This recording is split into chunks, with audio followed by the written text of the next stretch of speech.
삼촌, 진짜 이 모텔 하루 매출이 1,000만 원이래요.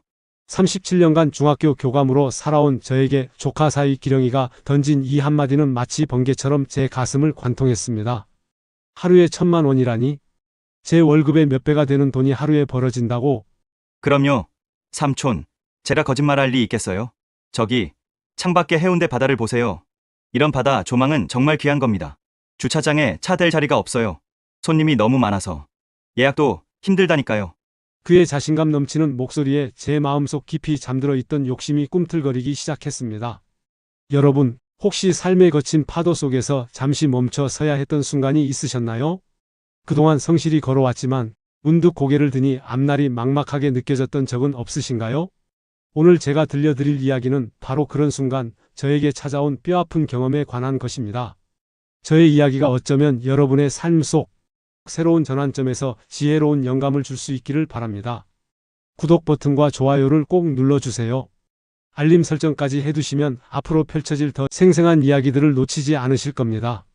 저는 59의 나이에 37년간 아이들과 동고동락했던 교단을 떠나 중학교 교감으로서 퇴직했습니다.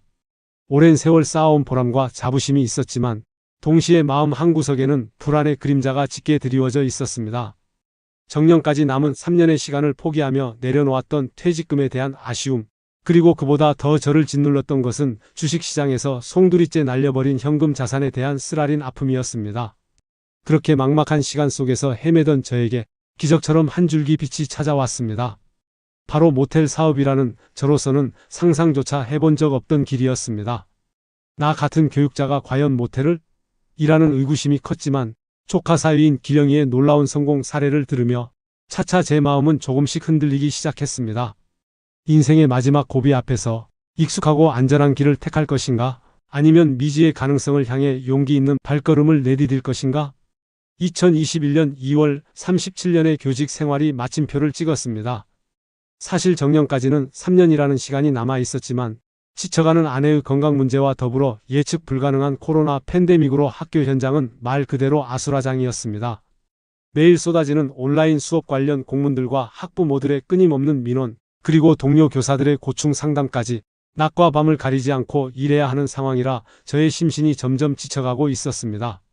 결국 저는 고심 끝에 명예퇴직이라는 결단을 내렸습니다.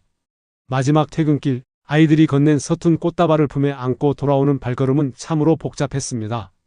오랜 시간 헌신했던 자리에 대한 뿌듯함과 해방감 뒤편에는 이제 무엇을 하며 살아야 할지에 대한 막막함이 거대한 파도처럼 밀려왔습니다. 특히 저를 가장 불안하게 만들었던 것은 경제적인 문제였습니다. 그동안 노후를 위해 조금씩 모아두었던 돈을 주식에 투자했다가 너무나도 뼈아픈 큰 손실을 보았기 때문입니다.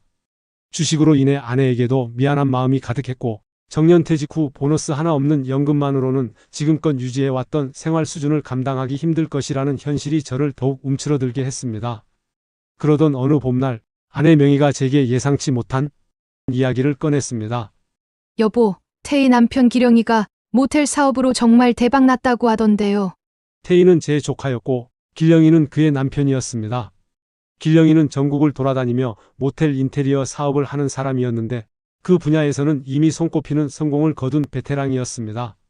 심지어 자신만의 독자적인 인테리어 프랜차이즈 로고까지 가지고 있을 정도였죠.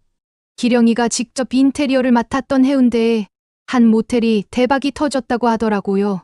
그래서 이번에는 본인도 모텔을 직접 해보고 싶다면서 우리도 함께 투자해서 동업해보자고 제안하던데요.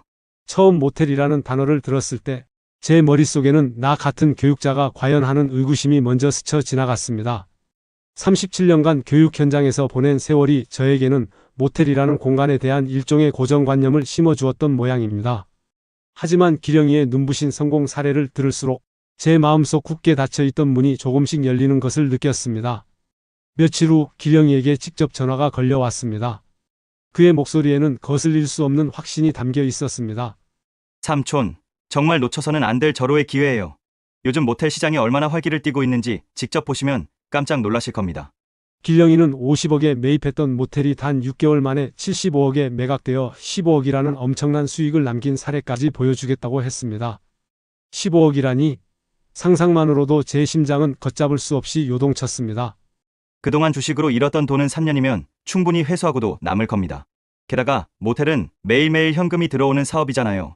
수익이 눈앞에서 바로바로 보이니 그야말로 안전한 투자죠. 길령이의 설득은 마치 마법처럼 제 머릿속을 맴돌았습니다. 주식으로 잃었던 돈을 생각하면 여전히 속이 쓰리고 연금만으로는 그 돈을 언제쯤 되찾을 수 있을지 가늠조차 어려웠는데 모텔 사업이 바로 그 해답이 될 수도 있다는 희망이 샘솟기 시작했습니다. 다음 주 토요일 저희는 마침내 부산으로 모텔 투어를 떠났습니다. 길령이가 운전하는 차에 아내와 함께 몸을 싣고 해운대를 향했습니다. 창밖으로 시원하게 펼쳐지는 푸른 바다를 보니 알 수 없는 설렘이 제 마음을 가득 채웠습니다. 가장 먼저 들른 곳은 해운대 해변에서 걸어서 10분 거리에 있는 한 모텔이었습니다. 해운대 뷰 모텔이라는 이름부터가 멋들어졌습니다. 보세요, 삼촌. 이 모텔이 바로 제가 직접 실내 장식한 곳이에요. 어떠세요? 바다가 이렇게 시원하게 펼쳐지죠. 7층 건물에서 내려다보는 해운대 바다는 그야말로 장관이었습니다. 아니, 낮에도 이렇게 손님이 많아? 로비에는 체크인을 기다리는 손님들로 북적였습니다.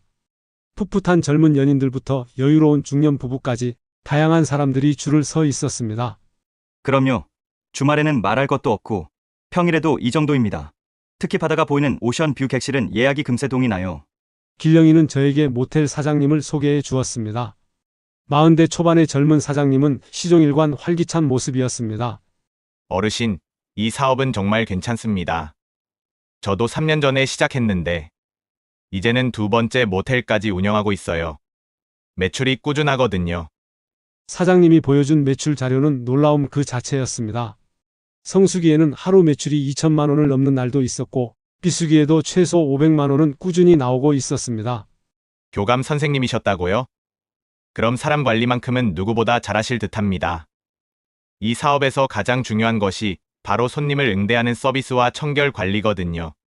그 말을 듣고 보니 제가 37년간 학교에서 쌓아온 경험들이 모텔 운영에도 충분히 도움이 될 수 있을 것 같다는 자신감이 생겼습니다. 교사 관리, 학생 지도, 학부모 상담.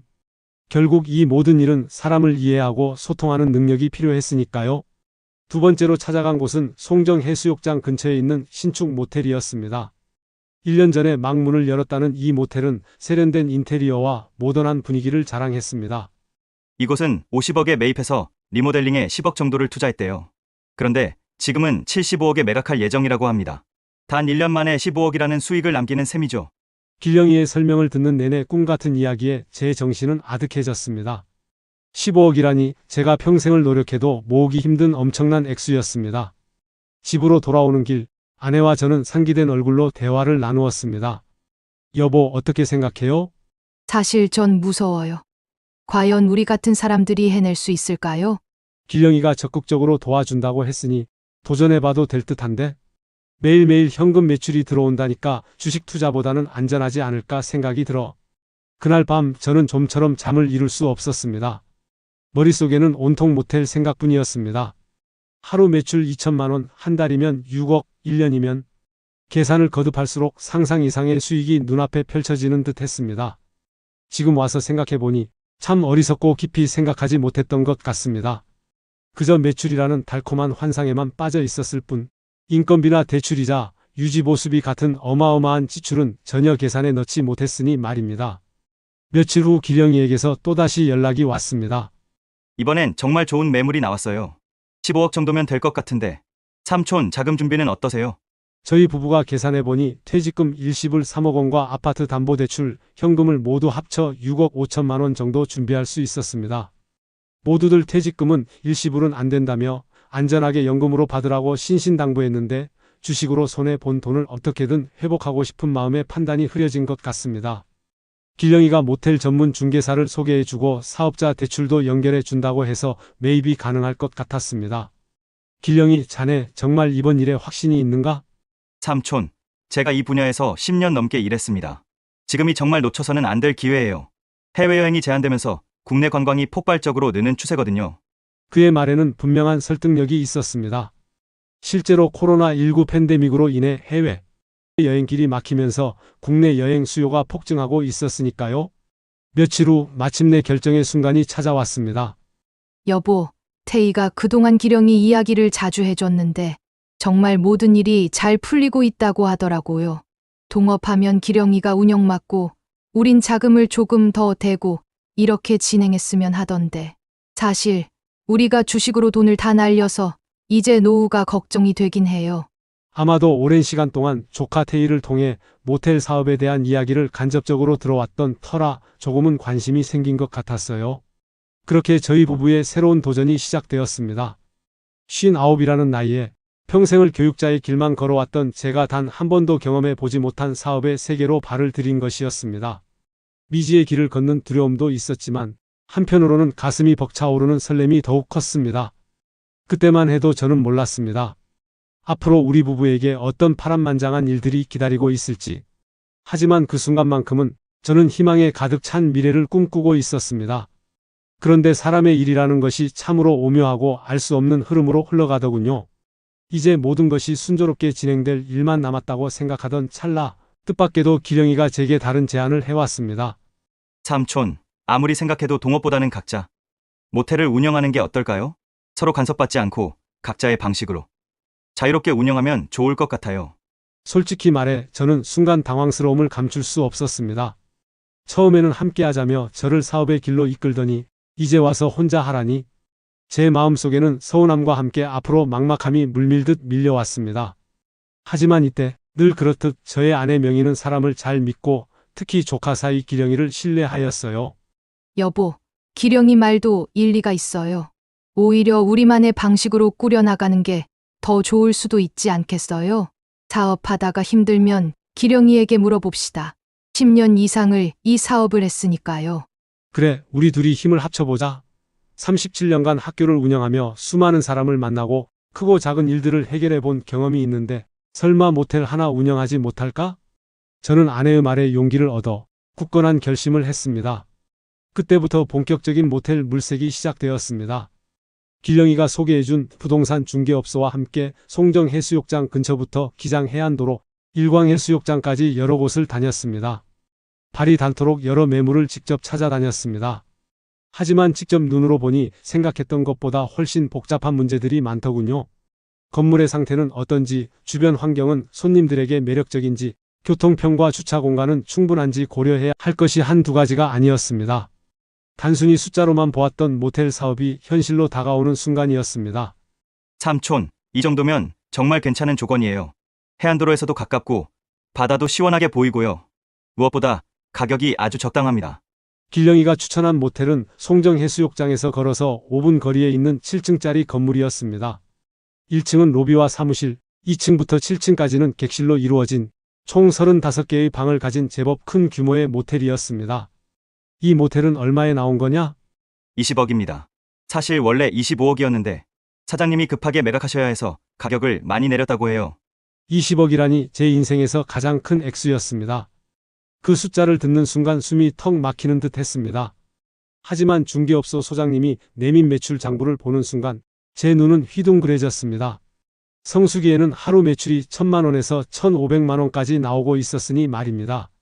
이 정도면 3년 안에 충분히 원금 회수가 가능하겠습니다. 중개업소 소장님은 계산기를 두드리며 확신에 찬 목소리로 설명해 주었습니다. 성수기 넉 달 동안만 운영을 잘하셔도 1년 매출의 70% 정도가 나옵니다. 여기에 평소 매출까지 합치면 수익성은 아주 좋다고 볼 수 있죠. 듣고 보니 정말 그럴듯한 이야기였습니다. 무더운 여름 성수기만 잘 넘기면 나머지는 덤이라는 생각까지 들었으니 말이죠. 저는 아내와 함께 조심스럽게 자금 계획을 세웠습니다. 부족한 돈은 중개업소에서 소개해준 대출 브로커가 모든 절차를 돕겠다고 했으니 한시름 놓였습니다. 걱정하지 마세요. 모텔은 현금 사업이라 은행에서도 대출을 잘해줍니다. 매출 실적만 확실하면 문제없어요. 조카 기령이가 덧붙였습니다. 그 말을 들으니 비로소 마음이 편안해졌습니다. 매월 들어오는 현금만으로도 대출 이자는 충분히 감당할 수 있을 것 같았거든요. 하지만 제가 미처 생각지 못했던 큰 변수가 있었으니 그것은 바로 인테리어 비용이었습니다. 삼촌, 그런데 이 모텔 아무래도 좀 오래된 것 같은데요? 요즘 손님들은 인스타그램 같은 SNS를 통해 모텔을 선택하기 때문에 인테리어를 조금 손봐야 할 것 같아요. 길령이는 건물을 꼼꼼히 둘러보더니 조심스럽게 입을 열었습니다. 사실 저도 모텔을 처음 본 순간부터 복도나 객실이 다소 낡아 보인다는 느낌을 받긴 했습니다. 그럼 더 들까? 저는 조심스럽게 물었습니다. 전체를 다 고칠 필요는 없을 것 같아요. 외벽, 로비, 복도, 그리고 객실한 가구와 전자제품 등은 교체해야 할 것 같아요. 2억 정도면 충분할 겁니다. 2억이라니? 처음 20억으로 모든 것이 끝날 줄 알았는데 여기에 2억이라는 거액이 더 필요하다는 사실과 거기에 1억가량의 취득세까지. 저는 순간 아찔했습니다. 하지만 기령이의 말이 틀린 것은 아니었습니다. 요즘 젊은이들은 사진을 중시하고 SNS에 공유하는 것을 좋아하니 인테리어가 예쁘지 않으면 분명 손님 유치에 어려움이 있을 것이 분명했습니다. 그럼 23억이 필요하겠군. 네. 하지만 인테리어를 하고 나면 매출이 훨씬 늘어날 거예요. 제가 맡았던 다른 모텔들도 인테리어 후 매출이 1.5배 정도 늘었으니 확실합니다. 그의 말을 듣는 순간 제 마음은 다시 요동쳤습니다. 1.5배라면 하루 매출이 1,500만 원까지도 가능하다는 뜻이었습니다. 그렇게 된다면 3년 안에 원금 회수는 물론 꿈만 같았던 엄청난 이익까지 거둘 수 있을 것 같았습니다. 추가 자금 3억 원은 신용대출로 해결하기로 했고 인테리어 공사는 조카 기령이가 맡아서 하기로 했습니다. 명예퇴직금을 받은 직후라 신용등급이 좋았고 상세한 모텔 사업계획서를 제출하니 은행에서도 흔쾌히 대출을 승인해 주었습니다. 계약서에 도장을 찍던 날짜는 지금도 생생하게 기억합니다. 2021년 5월 15일. 내 평생 이런 엄청난 돈을 만져본 적이 없기에 제 손은 서명하는 내내 가늘게 떨렸습니다. 축하드립니다. 아주 좋은 선택을 하셨어요. 중개업소 소장님이 활짝 웃으며 제게 악수를 청했습니다. 그 순간 제 가슴은 벅찬 뿌듯함으로 가득 찼습니다. 드디어 내 사업을 시작하는구나. 59의 나이에 이렇게 새로운 인생의 막을 올리는구나 그런 생각에 감격스러웠습니다. 아내는 조금 걱정스러워하면서도 수익이 눈에 보이자 기뻐했습니다. 집에 돌아와 저희는 작은 축배를 들었습니다. 소주 한 잔을 기울이며 성공적인 미래를 그려봤습니다. 사업으로 큰돈을 벌어 자식들도 돕고 아름다운 곳으로 여행도 다니는 행복한 상상으로 가득한 밤이었습니다. 하지만 달콤한 상상은 거기까지였습니다. 다음 날부터 말 그대로 눈코 뜰 새 없는 정신없는 일들이 시작되었으니까요. 인테리어 업체 선정부터 디자인 결정, 자재 선택까지 모든 것이 머리가 터질 듯 바쁘게 돌아갔습니다. 다행히 인테리어는 조카 기령이가 도와주기로 해서 한결 수월했지만 기령이 소개로 만난 업체 사장님이 말하시기를 요즘은 모던하면서 아늑한 느낌이 트렌드고 인스타그램에 예쁘게 나와야 젊은 손님들이 찾아와요. 인스타그램이라니 저는 잘 몰랐지만 아내가 저도 인스타그램 해볼까요? 라며 관심을 보였어요. 푸른색일까? 회색으로 할까? 매일 밤 아내와 고민했고 조카 기령이가 도맡아서 해주지만 여러 가지 결정은 결국 우리가 해야 하니 경험 없는 우리에겐 버거운 일이었어요. 문제는 예산이었어요. 처음 2억 예상이 훌쩍 넘어갔거든요. 한번 제대로 해두면 몇 년은 괜찮을 거예요. 라는 조카의 조언을 듣고 진행 결과 결국 모텔 매입 20억 인테리어 2억 기타 비용까지 합쳐 총 23억 조금 넘게 들어갔습니다. 걱정하지 마세요, 삼촌. 이 정도 투자하면 분명 성공할 겁니다. 길령이의 확신에 참말에 저는 다시 마음을 다잡았습니다. 그래, 이왕 시작한 거 후회 없이 제대로 해보자. 공사가 시작된 후부터는 거의 매일 현장에 나갔습니다. 페인트 색깔 하나, 조명의 위치 하나까지 제 손으로 직접 확인하고 결정했습니다. 그렇게 3개월간의 숨가쁜 공사가 끝나고 드디어 우리 모텔이 그 모습을 드러냈습니다. 그동안 인테리어를 도맡아 한 조카 사위 기령이에게도 공사 대금과 함께 수고비를 조금 더 보태어 주었습니다. 모텔 이름도 정했습니다. 송정뷰 모텔로 정하고 세무서에서 사업자 등록증도 발급받았습니다. 그리고 구청의 숙박업 영업신고까지 마쳐 드디어 모든 준비가 완료되었습니다. 그리고 마침내 3개월간의 긴 공사가 끝나고 완공된 모텔을 처음 보는 순간 저는 정말이지 감동을 주체할 수 없었습니다. 깔끔하고 세련된 로비, 따뜻한 조명으로 은은하게 빛나는 복도, 그리고 창밖으로 푸른 바다가 펼쳐지는 아름다운 객실들. 와, 정말 멋지네요. 여보, 그래? 멋지다. 우리가 이런 대단한 일을 해냈다니. 그 순간만큼은 저와 아내 둘 다 말할 수 없는 자부심에 어깨가 으쓱했습니다. 평생 남의 밑에서 고지식하게 일만 하던 제가 이렇게 멋진 사업장을 만들어냈다니 정말 꿈만 같았습니다. 하지만 진정한 시험은 이제부터 시작이라는 것을 저는 그때 미처 알지 못했습니다. 저는 건물만 번듯하게 완성하고 나면 모든 것이 끝인 줄 알았는데 아니었습니다. 그것은 오히려 새로운 시작의 서막에 불과하더군요. 모텔을 운영한다는 것은 생각보다 훨씬 복잡하고 광대한 영역이었습니다. 단순히 방을 손님들에게 빌려주는 것으로 끝나는 것이 아니더군요. 깊이 들여다보니 해야 할 일이 그야말로 산더미처럼 쌓여 있었습니다. 가장 먼저 한 일은 발품을 팔아 전국 곳곳의 유명 모텔들을 보고 벤치마킹을 위해 노력했습니다. 아내와 함께 강릉, 속초, 여수 등 전국의 이름난 모텔들을 찾아다니며 구석구석 살폈습니다. 여보, 저 모텔 로비 좀 보세요. 정말 호텔 부럽지 않네요. 그러게요. 우리도 저런 고급스러운 분위기를 연출해야겠어요. 모텔마다 자신들만의 독특한 매력이 있었습니다. 어떤 곳은 이른 아침 제공되는 조식 서비스로 명성이 높았고, 또 어떤 곳은 밤의 아름다운 야경으로 손님들의 마음을 사로잡고 있었습니다. 저희 부부도 송정뷰 모텔만의 특별한 무언가를 찾아내야 한다는 절박하면서도 설레는 목표를 세웠습니다. 그 중에서도 특히 제 기억에 선명하게 남아있는 곳은 강릉의 한 모텔이었습니다. 그곳에서는 매일 아침 갓 구워낸 따끈한 크루아상과 향긋한 원두커피를 손님들에게 무료로 제공하고 있더군요. 손님들이 조식을 정말 좋아하시나 봐요? 궁금증을 참지 못하고 프런트 직원에게 물으니 그는 환한 미소를 지으며 대답했습니다. 네. 특히 젊은 커플들이 조식을 아주 좋아하세요. 예쁘게 사진을 찍어서 인스타그램에도 많이 올리시고요. 덕분에 다시 찾아주시는 손님들이 정말 많습니다. 그 한마디에 저는 무릎을 탁 쳤습니다. 바로 이거다. 비용은 좀 들겠지만 다른 모텔들과는 확실히 차별화될 수 있는 매력적인 서비스가 될 것이라는 확신이 들었습니다. 집으로 돌아와 아내와 강릉 모텔에 대한 이야기를 하자 평소 음식 솜씨가 좋은 아내가 말했습니다. 여보, 그럼 우리도 간단한 조식을 준비해 볼까요? 식빵이랑 과일 정도로 젊은 손님들이 아침을 때울 수 있게요. 58살의 나이에도 새로운 아이디어를 내는 아내의 모습에 저는 깊이 감동하였습니다. 아내의 열정에 저 또한 더 열심히 해야겠다고 다짐했습니다. 인테리어 공사가 마무리되어 갈 무렵에는 본격적으로 모텔 운영 준비에 돌입했습니다. 가장 먼저 해야 할 일은 직원 채용이었습니다. 청소 담당 직원 3명, 야간 경비원 1명. 생각보다 많은 인력이 필요했습니다. 특히 모텔에서는 청결이 가장 중요했죠. 아무리 멋진 인테리어를 해도 깨끗하지 않으면 손님들이 다시 찾지 않을 테니까요. 며칠 후 첫 면접날 청소 담당으로 지원한 아주머니가 오히려 저에게 질문을 던졌습니다. 사장님 경력은 얼마나 되시나요? 저는 겸연쩍게 웃으며 솔직히 대답했습니다. 사실 모텔 운영은 처음이에요. 그동안 학교에서 아이들을 가르쳤거든요. 아주머니는 따뜻한 미소를 지으며 말했습니다. 그러시구나. 그럼 제가 많이 도와드릴게요. 이 일이 생각보다 까다롭거든요. 그 진심 어린 걱정이 제 마음을 따뜻하게 감쌌습니다. 직원들과의 첫 미팅에서는 37년간 학교에서 쌓은 경험이 빛을 발했습니다. 단순히 하룻밤 머물다 가는 공간이 아니라 깨끗하고 편안한 곳에서 좋은 추억을 만들어 드리고 싶습니다. 우리 모두 이 마음으로 근무해 주세요. 다음으로는 각종 물품 준비였습니다.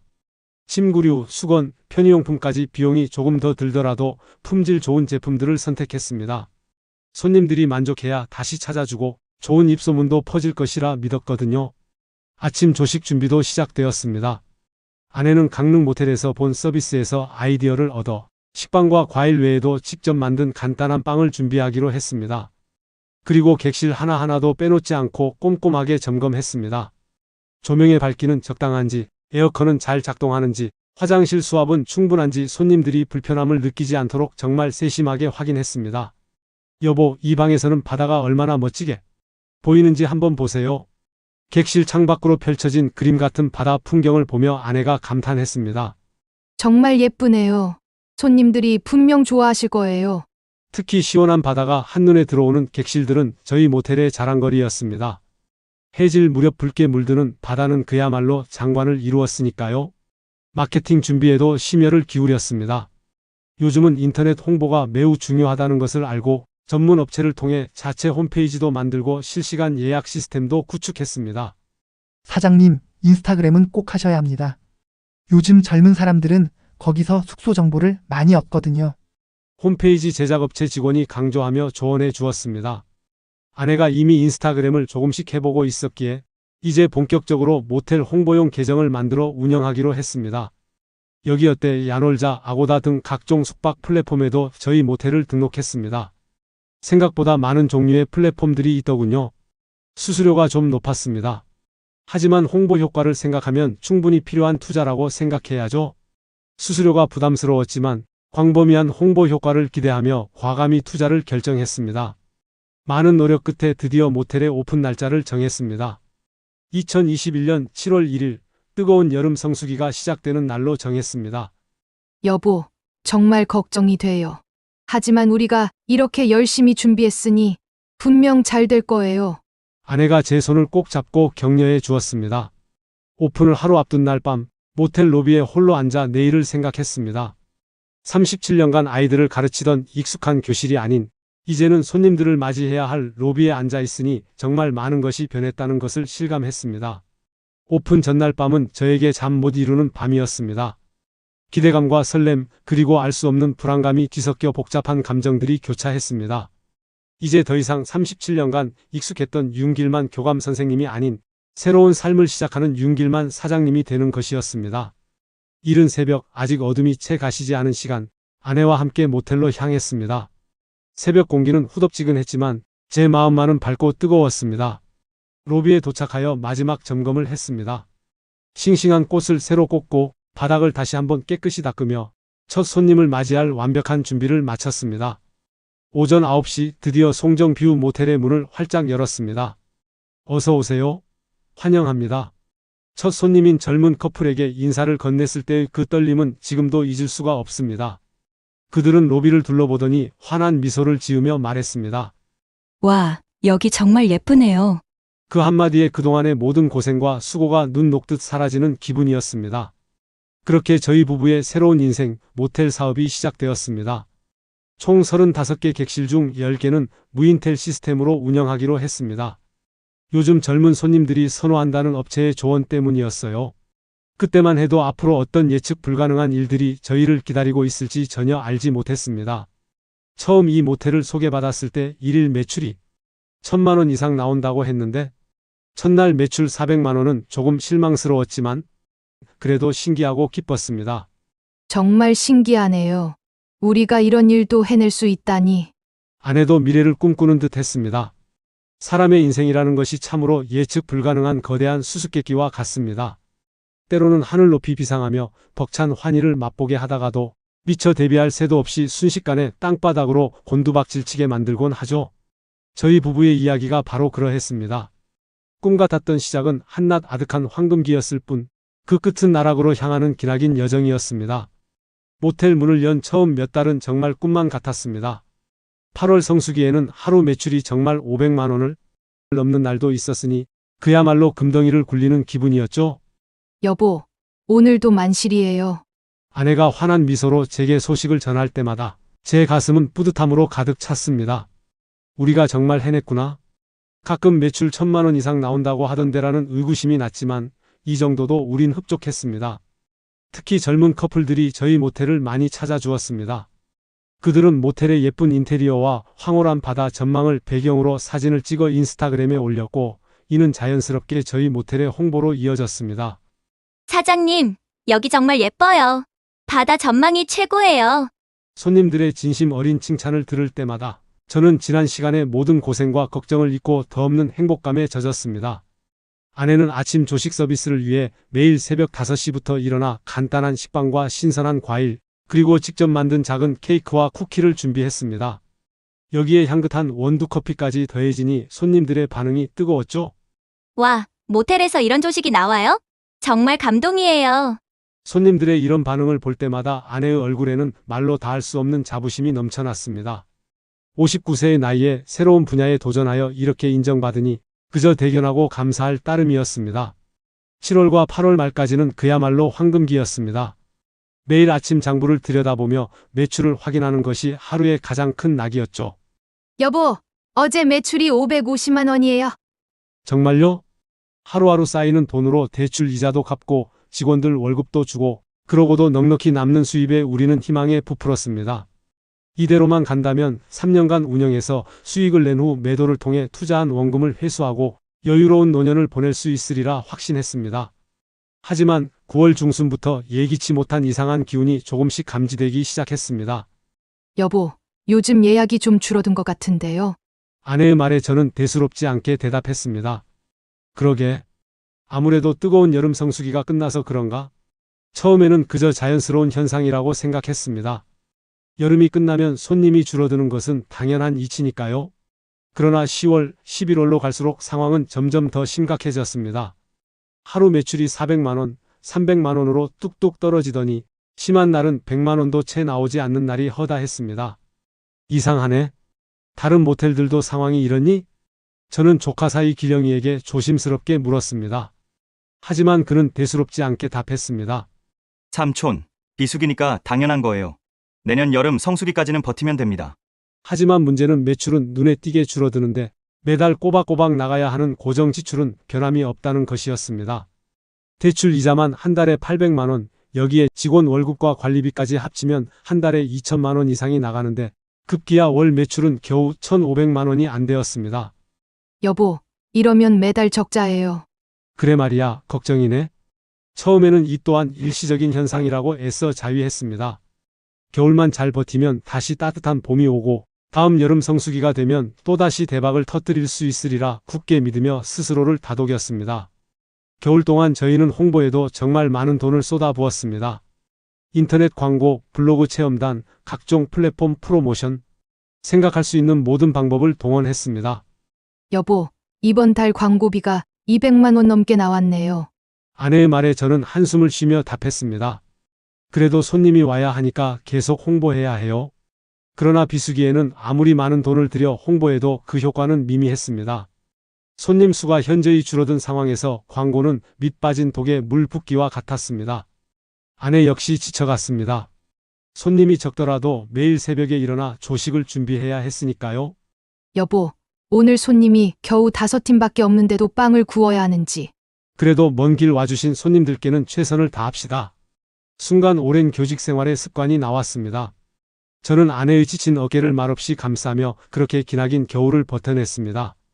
매달 수백만 원의 적자가 쌓여갔지만 내년 여름 성수기가 되면 반드시 회복될 것이라는 한 줄기 희망을 붙들고 버텼습니다. 그런데 2022년 7월 학수고대하던 성수기가 찾아왔는데도 기대했던 만큼의 매출은 나오지 않았습니다. 이상하네요. 작년보다 손님이 적은 것 같은데요. 그 이유를 알게 된 것은 그리 오래 걸리지 않았습니다. 저희 모텔 바로 옆에 대형 신축 모텔 두 곳이 동시에 오픈한 것입니다. 와, 저기 정말 크네요. 한 곳은 10층짜리, 또 다른 곳은 12층짜리. 저희가 불과 1년 전에 공들여 한 인테리어가 벌써 구식으로 보일 정도로 신축 모텔들은 세련되고 화려한 디자인을 자랑했습니다. 삼촌, 요즘 경쟁이 너무 치열해요. 신축 모텔들이 계속 생기니까. 길령이마저 걱정스러운 표정을 감추지 못했습니다. 손님들은 당연히 더 크고 새롭고 세련된 신축 모텔들로 발길을 돌렸습니다. 같은 가격이라면 더 좋은 시설을 선택하는 것이 지극히 당연한 이치였으니까요. 저희는 어쩔 수 없이 가격을 낮추고 각종 이벤트를 진행했습니다. 2박 이상 투숙 시 고급 와인 서비스, 평일 30% 할인. 하지만 그렇게 할수록 저희의 수익은 더욱 줄어들었습니다. 손님은 조금 늘었지만 매출에는 도움이 되지 않고 계속 적자였습니다. 그러던 다음 해 8월 중순, 엎친 데 덮친 격으로 기록적인 폭우를 동반한 대형 태풍이 부산을 강타했습니다. 주차장은 물에 잠기고 1층 로비까지 순식간에 침수되었습니다. 사장님 큰일 났어요. 새벽 경비원의 다급한 전화에 모텔로 달려가 보니 아수라장이었습니다. 물이 빠진 후 피해를 계산해 보니 수천만 원이 넘는 복구 비용이 발생했습니다. 바닥재 전면 교체, 전기시설 수리, 곰팡이 방지 작업. 그 와중에도 영업을 계속해야만 했습니다. 운영하랴? 공사하랴? 정말 죽을 맛이었습니다. 그러나 더 큰 문제는 따로 있었습니다. 무인텔은 직원이 없어 미성년자가 들어와도 바로 확인할 수 없는 구조인데 실제로 미성년자들이 몰래 들어와 혼숙하는 사건이 발생한 것입니다. 사장님 경찰서에서 연락 왔는데 미성년자 혼숙 관련해서 조사받으러 나오라고 하네요. 경찰의 연락을 받는 순간 제 가슴은 철렁 내려앉았습니다. 37년간 아이들을 가르치고 보호해온 교육자로서 이런 불미스러운 일로 경찰서에 불려가다니 정말이지 창피하고 부끄러움을 금할 길이 없었습니다. 경찰서에서 조사받으면서도 저는 죄인 아닌 죄인이 된 듯한 고통에 시달렸습니다. 저는 평생 아이들에게 올바른 길을 가르쳐 왔는데 이제는 제가 운영하는 모텔에서 미성년자들이 그런 일을 벌인 것이 아니겠습니까? 그동안 교육자로서 쌓아온 자부심과 신념이 한순간에 산산이 무너지는 느낌이었습니다. 결국 저희는 2개월간의 영업정지 처분을 받았습니다. 매출은 완전히 영원이 되었지만 대출 이자와 유지비는 매달 2천만 원 이상이 꼬박꼬박 나가야 하는 최악의 상황에 부닥쳤습니다. 여보, 이제 우리는 어떻게 해야 할까요? 이 상황이 걱정이 되어 잠도 오지 않았습니다. 꿈만 같았던 성공의 서막이 순식간에 벗어날 수 없는 악몽으로 변해가고 있었으니까요. 바로 그때쯤 저는 또 하나의 충격적인 사실을 알게 되었습니다. 우연히 모텔 중개업계에서 일하는 예전 골프 동호인을 만났습니다. 아, 거기요? 그 모텔 원래 매출이 그 정도가 아니었는데 가끔 모텔을 매도할 때 비양심적인 사장들은 장부를 조작해서 매출을 부풀려 놓기도 한다고 하더군요. 혹시 그 모텔이? 그의 말이 도무지 이해되지 않았습니다. 매도자가 중개업체와 짜고 가짜 매출을 장부에 기록해서 높은 수익이 나는 것처럼 속인 거예요. 그 바닥에서는 가끔 일어나는 수법이라고 하더군요. 그 말을 듣는 순간 제 머리는 새하얘졌습니다. 그럼 보았던 그 매출 장부는 모두 거짓이었단 말인가? 더 큰 충격은 그 다음이었습니다. 그리고 교감 선생님 모텔의 중개 수수료도 3천만 원을 더 받았다는 소문이 들리더라고요. 보통 1,500만 원 정도가 상식인데 너무 많이 지불하셨어요. 3천만 원을 더 지불했다니? 조카 사이 기령이가 수수료는 이 정도는 줘야 한다고 해서 지불했는데 설마 기령이가? 불길한 예감이 머리를 스쳤습니다. 저는 직접 기령이에게 전화를 걸어 물었습니다. 아니, 물어보기까지 얼마나 많은 시간을 망설였는지 모릅니다.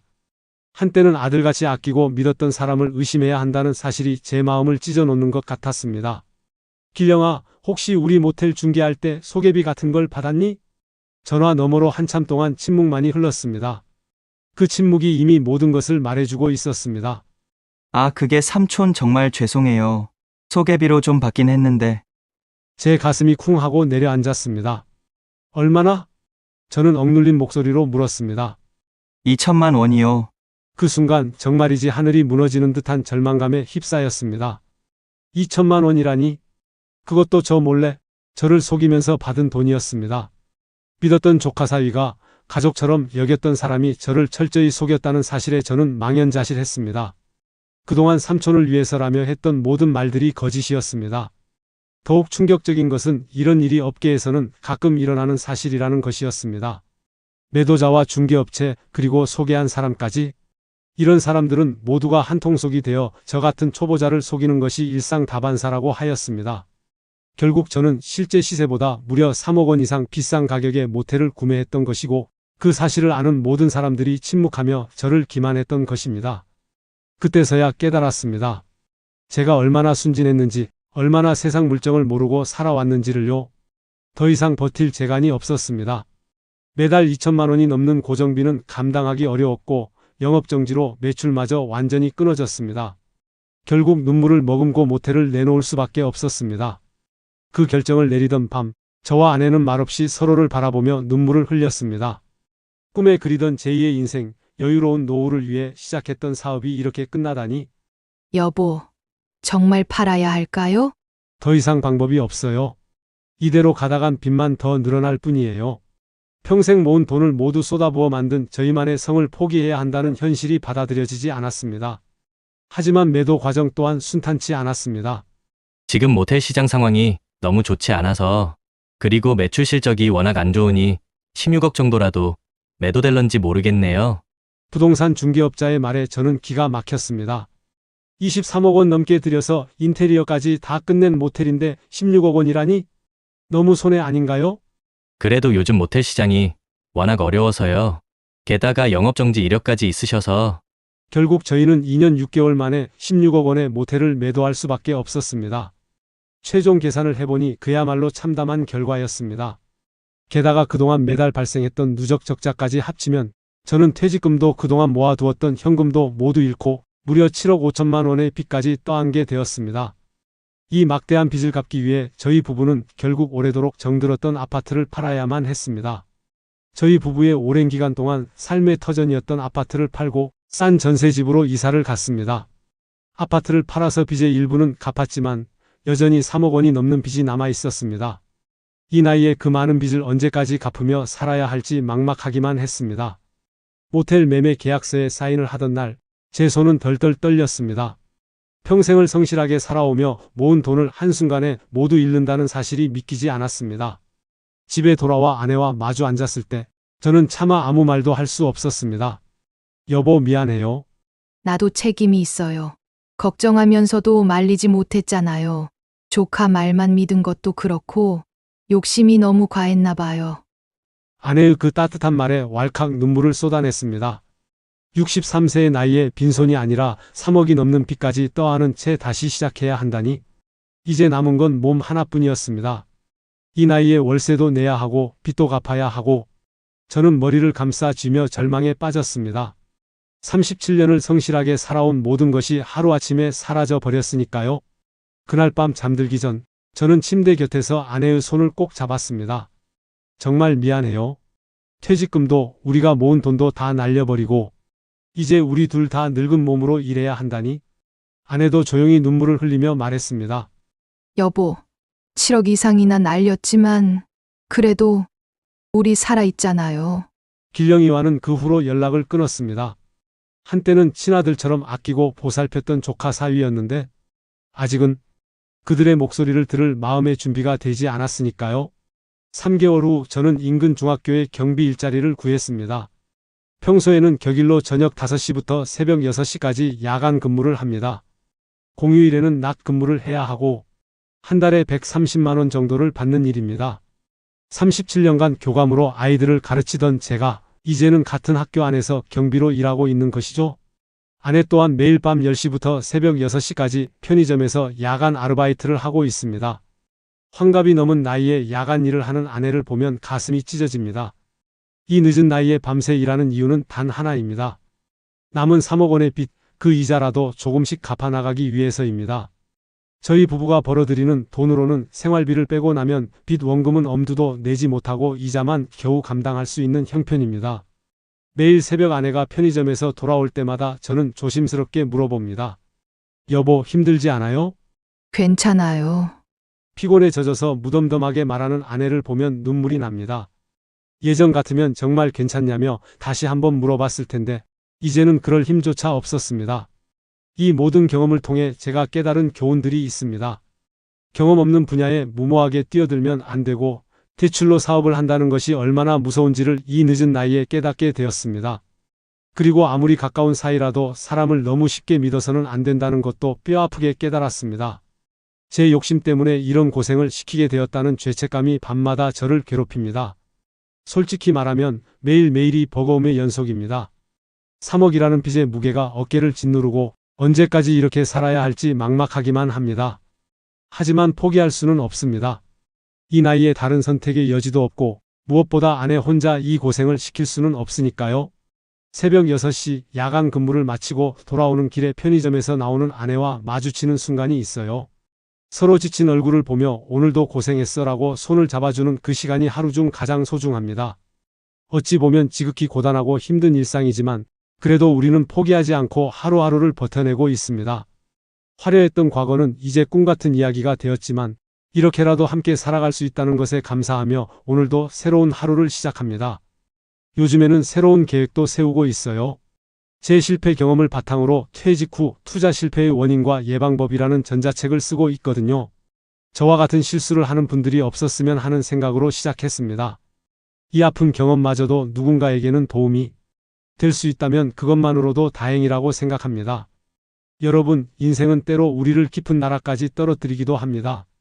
저처럼 평생 모은 돈을 하루아침에 잃을 수도 있고 늦은 나이에 다시 시작해야 하는 절망적인 순간도 올 수 있습니다.